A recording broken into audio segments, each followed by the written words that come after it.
are good for their nuances like that. Those little nuances that you got to pick up on for yourself. Now, have you ever been with a prostitute? No. He's a sex symbol. He never had to. No. You sold crack though, right? Yeah. So you slept with a fiend for money. You let a fiend give you a head or something. Yeah, I for did some- that. Yeah, same difference. Hey, yo, it's funny because fuck that. No, I'm really not doing it. He's in Hollywood now, guys. Stop. But I got a crack story. Tell us a story. Tell us the crack story. All right, crack story. Check it out. Okay, so around my way, it was a little area where we used to hustle at, and cars would come through. Everybody used to run up to the cars, and you know, if you got 15 people hustling in the same spot, first one there get the sale, and you got to literally put your head in the window, you know, get the sale. So I'm out there by myself this night. I know this fiend. He pulls up. How many you want? I put my head inside, got my hand like this. What's good? How many you want? All of them. Smacks my hand up. Whoa. Takes off in the car. Wow. With all my All your Oh, stuff. my all my gosh. stuff. It just I wasn't was meant to pissed. be. Yeah. But you know, it was a lesson learned. That would never happen again. Well, you don't have to sell crack anymore, but you know. Yeah. But if you did, it's funny because we were still, even when we did the source pitches where we got the Columbia rain suits on, we still selling crack. Really? I was making sales in between. That's Maddie. That's interesting because you had the first single out of everybody. Well, you know what? That's funny because that song been done, man. That's way back in those ice cream days. I actually saw RZA make that beat, the Method Man beat, and I wrote that actually. The Jeep ass nigga. Did I? No, I wrote Bring the Pain to Jeep ass nigga. Oh, so you used to write the other records and then spit it and then. beats. Wow. And what you would do is you would have the dual tape player and you would loop it with the dual tape player. Wow. I You learned gotta that do what from you gotta Inspector do. Deck. I learned that from Deck. So at what point did y'all really start making money? Like, Ooh, let me see. Method Man video was on. I was eating rice with ketchup on it, right? Oh, and this shit. Yeah. I was eating rice with ketchup on it. I say, ew. It was a minute. Jeez. even after the Cal album?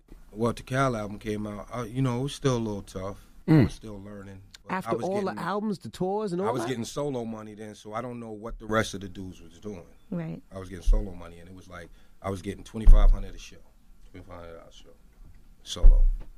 This before All I Need came out. When All I Need came out, I was getting all these freaking shows back to back to back to back to back to back, and I told Mook, raise the effing price, man, because I'm getting too many shows. If I'm getting that many shows, it's because they know I'm bargain basement right now. Raise the effing price. So it's all a learning experience over time. For everybody.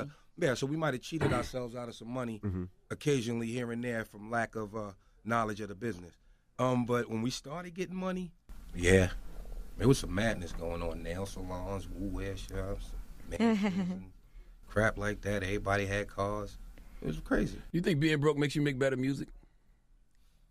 I don't know. Maybe. I don't know.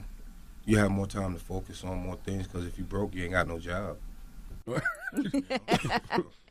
And you got to find other things to rap about. Like this era is a lot of it is all money, material stuff. I mean, it's always been like that, and that's always been a great element to have in hip hop. The same way it is in boxing. You can't have everybody just be a brawler and go up there and give whack interviews. You got to have a Floyd Mayweather to spice things up. You know what I'm saying? We can't have a Wu-Tang without a Biggie or a Jay-Z showing that luxurious life, because that's what we all aspire to, and I love seeing brothers like that. Oh, I'm low again? That was the problem with the last interview. They said I was too low. You probably too far. Yeah, we from the raised you mic. up now. You do remember back when a lot of the underground artists didn't like the Biggies though, or the Jay-Z's. I remember J. Rue, the Damager, Boot Camp Click. They weren't feeling. And that was part of that fashionable trend again. Now, Boot Camp, on the other hand, they had their own reasons, whatever that was. I don't know. I don't get into all that because I was cool with both sides. But that's just going against the norm. It's like saying, you know, knowing that Jay been putting it down for years, if you're sitting in a room full of people and, you know, they're like, who the best, and you say Jay-Z, it's such an obvious answer that everybody going to hate on it. You know, it's just cool to go against. You know, and I mean, I get it, but I'm not for it. I don't mind applauding excellence at all. What do you think of the music now? Some of the young kids that come out now. I think they're doing their thing. Let them have what they're doing. We had fun when we did it. Let them have fun. I mean, it's different. Yeah, and as it goes on and on, I'm learning more and more about where they're at with it. You know? said different. Different meaning what? Meaning they're making, like, Wu-Tang, for instance, not taking nothing away from my catalog, but the song, you know, could be about anything, and we'll name it something like Daiquiris on a Snowfall. It has nothing to do with that. These kids are making these, I mean, these sound like songs, man, and I mean, auto-tune or not, they're singing and they're actually sitting down writing and creating songs. And the youth are reacting to it. Who are we to say that movement ain't the movement right now? You know, we've had our time. What do you think about writing your own music? Because you guys have always written all your own lyrics.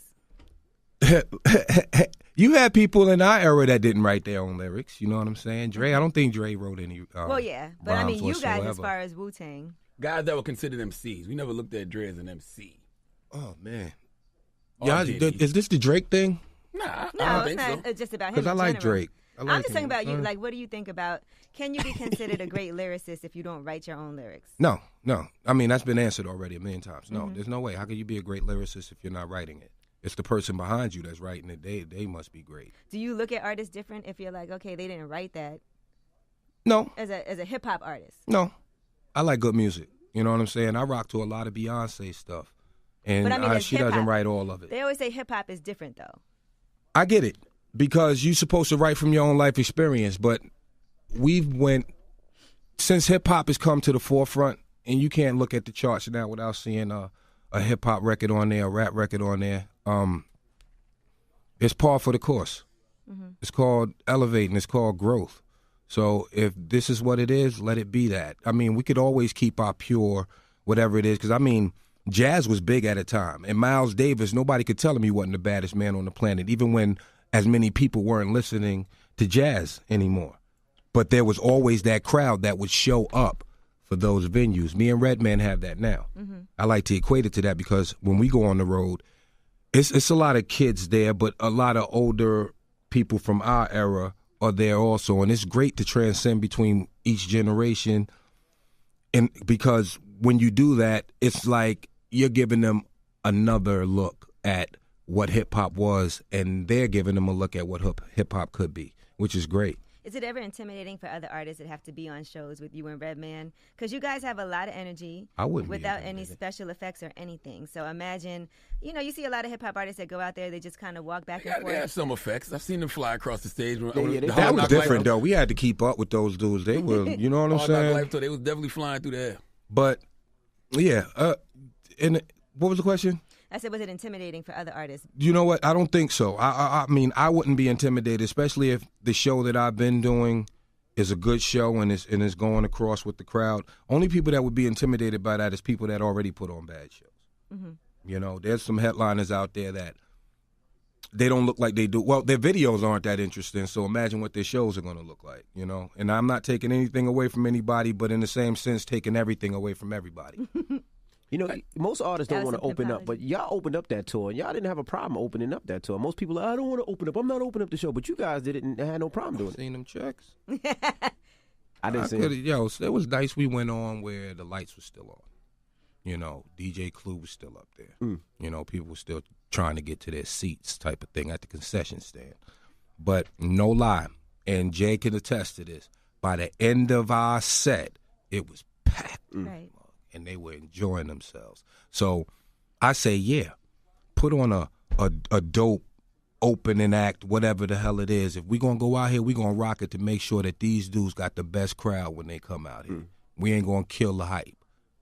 But I think word got out that y'all was the first people up, so people started getting Like, you there a can't little be late. earlier. Yeah. Oh, because they heard we were flying. They wanted to see how these dudes flying. Absolutely. They high. How they flying? You know what I say? They was trying to make it to the shows, which was good too. Is 'Cause I Wu-Tang remember going to that. go on tour for the new album? I don't know, but I won't be there. You're not gonna be there? Nah. Why, Meth? Oh, I got other obligations. I got TV shows and things I have to do now. You know, I'm working on that producer credit. Well, at this point in your life, what do you enjoy more, acting or rapping? I guess clearly acting. Acting. I ain't gonna lie. I mean, hip hop is what it's turned into. I mean, just the whole entertainment business on a whole. What it's turned into. Y'all are guilty of it too. You know, it's like I don't know what it is anymore. It's like the whole voyeuristic society. Like everybody's in everybody's business. That's why I tend to just stick to my own and mind my own damn business, man. For real. Nah, you're right. You're absolutely right.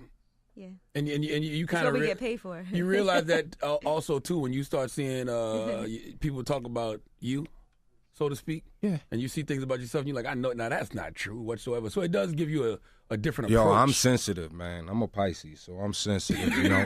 And I be wanting the dresses. You can hear Ellis will tell you, man. I be calling like, yo, I need this address. I need a plane ticket here. I be ready to, but I know better. It's like those are impulsive actions. That's why I don't tweet or you've done no it before. Instagram, You've showed up none a of couple that. places before. Yeah, I did. That was back in the day, though. You know what I mean? And I moved past all that. I remember Real when you talk. joined Twitter, you got a little irritated because you didn't know how to use it properly. Yeah, and people was making fun of me. Yeah. It happens. He's though. like, I'm off this. It happens though. But Hollywood ain't safe from that either, though. Yeah, they are. Nah, It's a whole different animal right now, man. I think they might be in Hollywood people business more than There's a lot of secret things that go on in Hollywood that we have no idea about. Because that's when you got to deal with the TMZs and the E's, and that's when they really on you. Well, let's just put it this way: you can't escape it now, and I mean the majority of media is tabloid. You know, tabloid. That's Not a fact. saying that all of it isn't true. There are facts to some of this stuff, but y'all are eviscerating people, man. That's a word, right? Yeah, it is. Eviscerating. You kill that Scrabble. You know what it is, though? I do crossword puzzles. I just gave away my secret, right? And doing crossword puzzles keeps my pen sharp because you always got to think outside the box when you think of answers for crossword puzzles. So how would you make the media better? Like, what do you think could make Report it the better? news like they've been doing. Like when I was a kid, we got the news. You know, we didn't hear about, you know, Farrah Fawcett and Lee Major's problems when they were married, which I thought was a great couple. $6 million man and you know, I'm saying though, he had the finest woman in the world and he was bionic. But yeah, we probably didn't care. You know what I mean? And now it's like everybody cares a little bit too much. You can't do nothing without somebody going left. It's that same argument I had earlier about it's just cool to go against things. I think it's always been around, but it's just more platforms for It's it. accessible now. You know, Social like back in the media, day, you had like yeah. 1 or 2 tabloids and then Yeah. like 10 other real reputable news sources. Now everything's more tabloid than reputable news. Yeah, What I mean, sells? some of y'all stuff is reputable. Thank you. Real shit. No, I'm going to keep it 100. Like I said, I applaud excellence. And some of your donkey of the days, you put those words together really good, brother. a lot You of know what I mean? colloquialisms. A lot of colloquialism. Colloquialisms. He couldn't even pronounce it. He be eviscerating people. You know, but I mean, especially when it's on, you know, especially when it comes to our culture, and you're speaking on people that attack our culture from our culture. You know, I feel like that's needed. We need voices like that. I don't like being asked political questions. I would rather someone like, you know, a brother Cornel West speak for me on those matters because he could be more eloquent than I can. Because for me, it's just raw emotion. For him, it's more thought out and, you know, his history as far as our culture goes, he's on it, man. And I applaud brothers like that, man. I would rather they come into the forefront and speak for us rather than them asking a rapper what do they think of Donald Trump or what do they think of immigration and stuff like that. Because our emotions are going to be raw. Right. And we're just not as educated as them. But sometimes Exactly. people relate to that raw emotion more. Yeah, but it's just... It makes it more accessible for people to feel like, okay, Method Man's talking about it. And sometimes it But makes it can be people realize disputed. they It can be should care disputed. about it. It when can they be see- disputed because when it comes down to facts, people love facts, and they're right at your fingertips now. I like someone that can just give you the truth, and it's undisputable. I feel like some of those mainstream media outlets do that on purpose. Like, you know Cornel West is there. You know Farrakhan is there. You know Michael Eric Dyson is there. Why you calling Lil Wayne? You know what I'm saying? But Like, you know what? I've seen Cornel West on CNN going against Mr. Denard, Paris. I hate him. Paris I Denard. can't stand Paris You Denard. shouldn't give him that much energy. You should never hate anybody, man. Don't give away that. Don't give away your energy like that. I That's dislike bad him. energy. It comes back to you too. Yeah, you could dislike him. Yeah, and his lips are always I, ashy. you know what? I don't think he's a buffoon. I think he's a very smart, intelligent black man, right? But I think he has his own agenda, and they place these people on these networks to do exactly what they do. Trolling, for lack of a better word. They're trolling. And kiss white ass. That's why Paris' lips are always ashy, because he's always kissing white I ass. need some water because I'm feeling dry. I smoked like 2 this morning. Well, Meth got to get up out of here, too. Now, I was So. going to ask him, what's more fickle, the rap game or Hollywood? Both. They're about the same. You know, and I got asked a question the other day. Why do I think like it's easy for some rappers to get into the acting game? And I said, well, the majority of them are liars, good liars, great liars. So it's not that hard. All right. The Deuce. See, I got in.